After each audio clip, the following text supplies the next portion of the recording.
Moti Fifi waizoenda nepiko kana mai vachitaura zvakadai. Izwa zimunajeri riya richiti mama richidya Gambi kunge riri kudya igusi.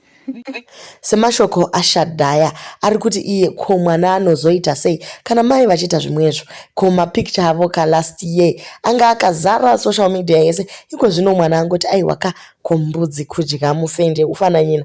Uko vanaketera vati aiwaka Maititi vanozviziva nekuti page iri website inoto sponsor vanhu actually inenge like a career saka anotumira mapicture ikoko vakwanisa kuloga in vakaisa ma credit cards avo vaona musikana achita mabasa akasiyana siyana. Welcome back to your channel. Please don't forget like and subscribe. Tangoti tifungidzane mashoko amai vake vachitaura kuti vakadyiwa panona.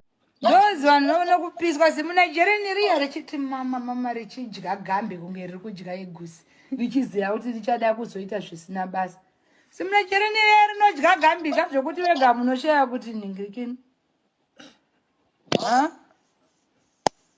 Simunajeri abati kana pane varume vanodya Gambi simunajeri riya rega risvibe. Unodya Gambi kunge ucha simunajeri raidya Gambi riya kuti chiko baba kuumburuka muGambi kukokota. Waisatogeza ka.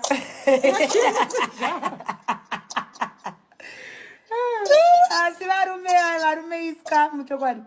Baba vaidya Gambi vaidya Gambi zvekuti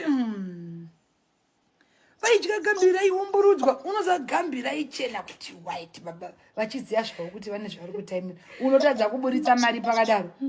Waiburitsa ka. Baba vangu vane love kana pane munhu ane love yemufirimu. Baba vai vanonzi obhinyori vaya.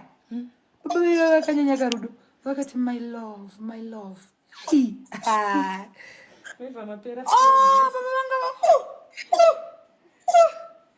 Baba vaiti my love. Ndaitumidzirwa poem. Azadakabhoda zvakadaro every morning. Waimuka kune poem. Asi baba vaya. Baba vaya ngavarove nemeni chokwadi. Mukabata baba vaya batai muno.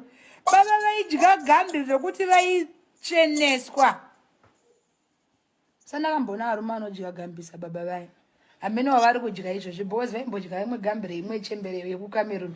Ndakazonge ndabatana nema-ex avo vakati taidyiwa ndikati ndofunga baba vakatoenda kuchikoro cheeating Gambi. I think vanoziva kuti mukadzi akadyiwa Gambi ka. Ano